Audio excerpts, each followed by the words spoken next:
Hello, everybody, and welcome to No Scrubs, the only show guaranteed to help you with all of your talent acquisition needs. Here we're trying to help bring great ideas to the table regarding recruiting and retention.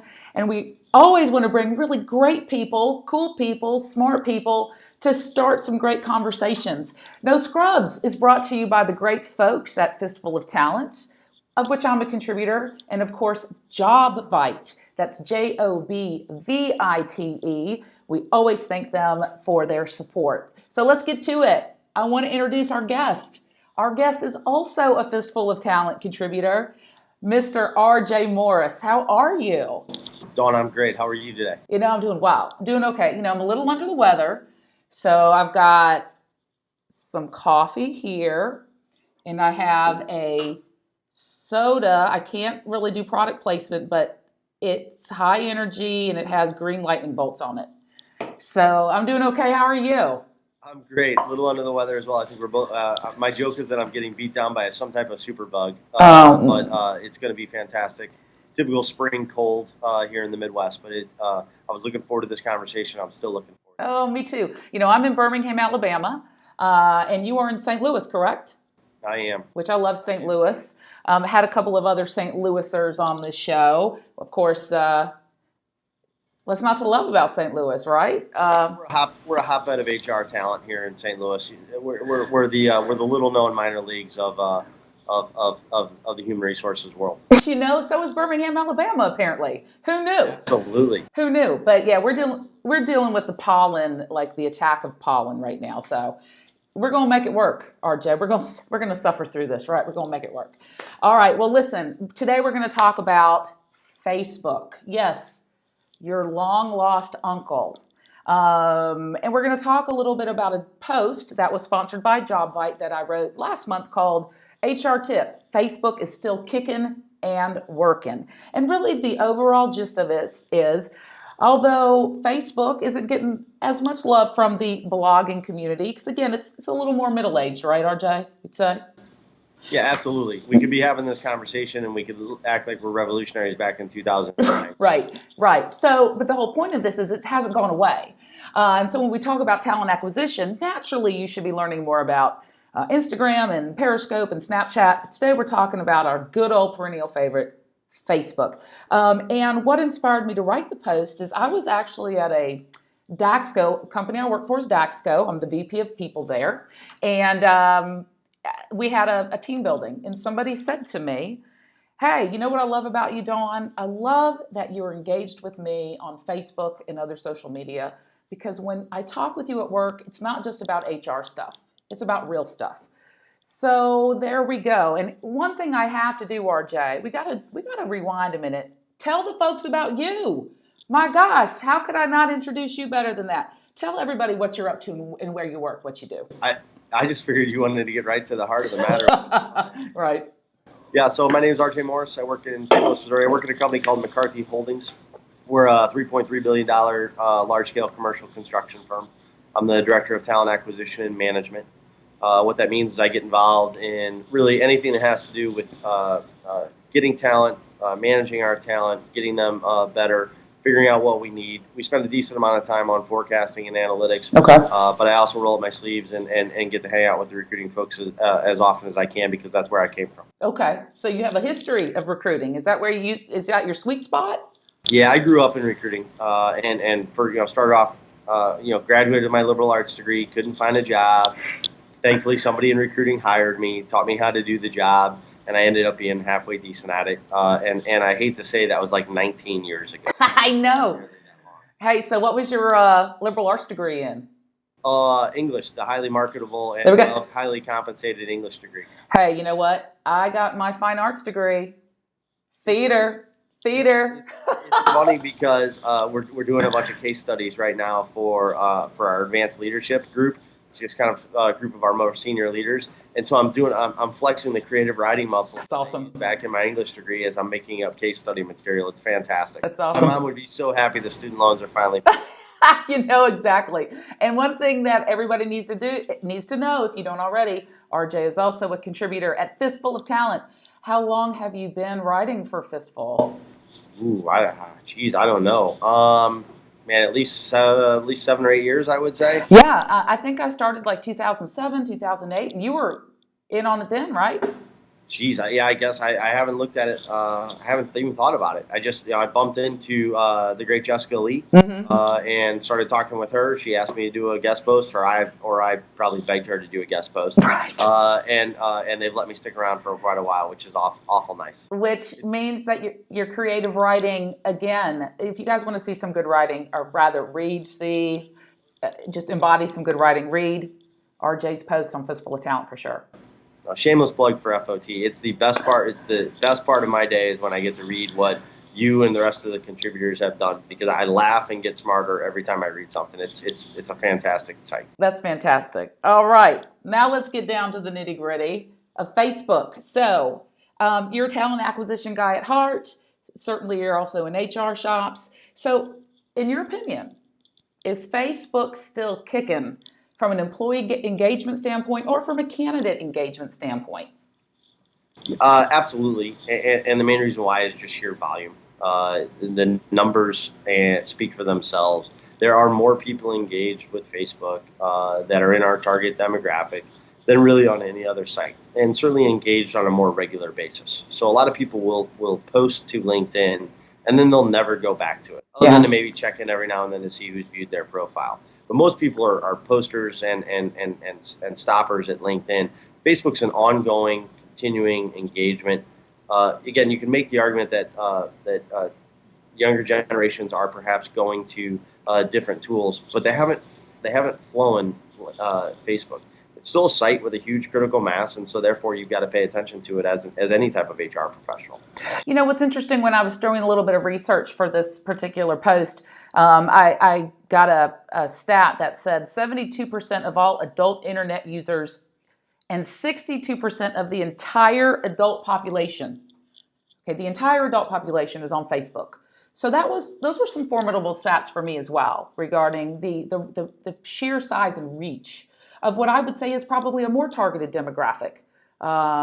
Which what would, if you're talking about in the workforce, what, 25 and up for some of our typical jobs? Yeah, absolutely. Yeah. So for us in what we do, and we hire primarily construction engineering professionals, project managers, project directors, assistant project managers.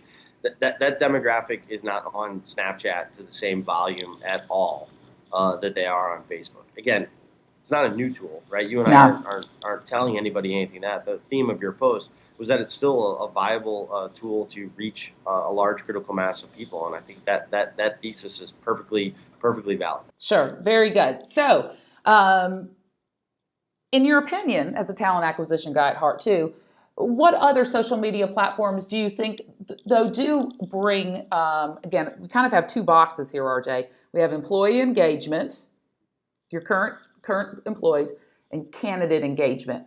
Any other social media tools that you think help in either of those buckets other than Facebook? Um, Perhaps Instagram, Okay. because you get a lot of unedited, unscripted, flowing views of what company culture might look like, what the Hmm. employees of a particular company are doing. So in that regard, that tool has been helpful for us. We're still evolving our utilization of it. Uh, so last summer we had 125 interns for us from engineering schools all across the Wow. country. So we ran an intern photo contest for them shooting shots of their life on the job sites. Oh, They that's really great. got into it and they had a fantastic time. Of course, the dirty little secret, right, for the HR professional is I got a bunch of free content, right, because I got these incredible pictures of interns on job sites. Right. Now we use in all of our recruiting material. But for that purpose, it was a great engagement tool. Facebook wouldn't have been right for that because I Right. wanted visual imagery. LinkedIn, obviously, way too formal for that. Right. So Instagram was the right tool for that kind of pilot process of engagement. We don't have it all the way figured out just yet, but we're getting really close, especially in regards to a lot of our cultural and kind of team activities. Yeah, and I think Instagram, I've been on Instagram probably about a year now and really have just started getting into it probably the last 6 months. What's always interesting, I still use Facebook probably more than any of them. And I'll tell you why I use it more than LinkedIn in a moment. But truly, human beings, I believe, have a visceral reaction to pictures. I just think, again, it's quick, incites a quick emotion or a connection better than what some might say it takes too long to read a post or it takes too long to read content. Whereas a snap of a picture, even if it's on Facebook, if it's on LinkedIn, if it's on Instagram, it typically incites, I think, a quicker response emotionally. Yeah, absolutely, Don. So from a talent acquisition perspective, one of the things you really want a candidate to do is be able to picture themselves in the job, see what it's going to be like to work in the company and with the people. So as many images, especially casual, unscripted, raw imagery that you can give them, that's going to be so much better. Nobody wants the stock photography of Right. 7 diverse people standing around a conference room table, but they do want to picture themselves on the job site, at the office, at a community event, something along those lines. That's why Instagram certainly has some power there. Very good. I agree 100%. So let's talk about your involvement on Facebook as far as connecting with or friending or accepting friend requests of current employees. So what are your thoughts on that? I know there's kind of a divide with a lot of HR professionals on where that fine line is. Yeah, and I don't know how much of it has to do with me being an HR professional or just me being somebody who manages people like you. I went into Facebook kicking and screaming. It was something I could watch my wife do on the weekends, and I could tease her about it. Then when I got hooked into it, I of course had to eat some crow. Right. But I have decided to take a more conservative approach about people that I work with, and I don't actively go out and connect with them. Okay. And part of that I think I just did kind of intuitively. I wanted to somewhat stay out of their personal life. But when I say it that way, that's ridiculous, right? Because I know all about their kids and their family and what are they doing this weekend. So I know all of those things because of our conversations at work. I try to be as approachable and accessible as I can. It does feel to me, though, like there's a line. Sure. And I know a lot of people differ in opinion from me, and that's certainly fine. The way I look at it is I never want somebody on my team, for example, to worry about how they interact with Facebook because I'm a connection to them. Sure. I want to make sure that I don't impede their kind of utilization of the tool. So if they want to post about whatever, religion, politics, what they did that weekend, what a rough day they had at work, I never want to get in the way of them doing that because they're connected to me. I never want them to have to think, geez, I can't post that because my boss is on Facebook, or I can't post that because the HR guy's on Facebook. Sure. That feels unfair to them. Now there's a trade-off there. Because obviously I'm not connecting with them in as genuine and authentic a way as I would like to. Sure. But it also feels to me like there's a wall there. Yeah. No, I think that's fair. And I think one of the things now, I take the opposite approach, but let's call a thing a thing. I work for a small technology company, small yet mighty technology company. We have 200 employees. How many employees do y'all have?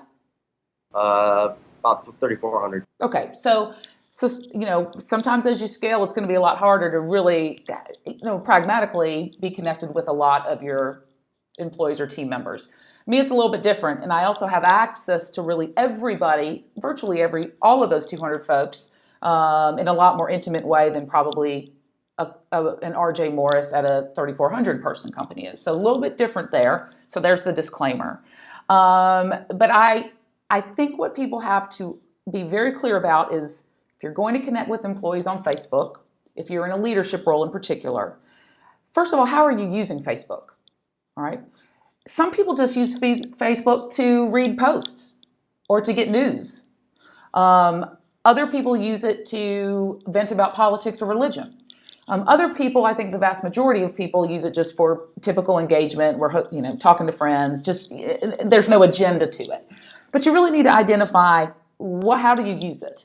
And then it's very fair to set boundaries.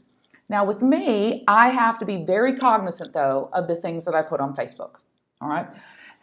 Now, I think when politics and religion don't go on Facebook, I'm not sure if politics and religion would really dominate my Facebook feed anyway. But certainly in my job, no politics, no religion. And I always have to be cognizant if I put up certain pictures. I always have to have an HR filter to it. However, one other thing I'll say, and then I want to throw it back to you, RJ, is my company culture is very pro-social media. We're a much more casual work environment. We're a tech environment. We do have the after hours, happy hours as a group. And, what works for my culture is going to be very different than works, for instance, for a finance culture. So you also have to look at, is your culture really going to support that tight-knit engagement on social media platforms? Mine does. So I think the pros outweigh the cons of having that one person come and say, hey, you were inappropriate, or dot, dot, dot, dot, dot, yada, yada. Yeah, and again, and so you make a perfect point regarding the demographics of your particular culture. You work in the software space, you've got a bunch of people who engage heavily with that tool, smaller, tighter knit culture. I work for a construction company, right? Sure, We're sure. conservative people in the world, Right. After the church comes construction companies. Okay. So for us to engage as an organization with Facebook, I won't say it took some convincing, but we weren't early adopters Sure. by any stretch of the imagination. So I limit my kind of individual to individual connections. We do leverage Facebook as an organization very heavily. Okay. And we're going to use that tool to really show off as much as we can about our culture, to show off as much as we can about our organization, the people that we're doing. We're going to try to give people that peek behind the curtain, again, for relatively unscripted experiences that have to do with a couple big things for us: community activities and clients. And we're going to talk a lot about those all throughout our Facebook. So that helps people who want to lurk. That helps people who want to like McCarthy, but they don't need McCarthy up in their business. Right, sure. And so for that perspective, it's a good tool there. Wonderful. And I think we will make that the final word. And I tend to agree. The way that you guys are utilizing it, again, a peek behind the curtain, I think that's the best way to look at how a lot of organizations can really show some truth and authenticity in a day-to-day type of openness. So very, very good. RJ, it's been such a pleasure to reconnect with you and talk with you through the interwebs here. Thank you so much for being my guest on No Scrubs. Thanks for having me. It was a great conversation, great topic. And again, we have to thank our sponsors, Fistful of Talent.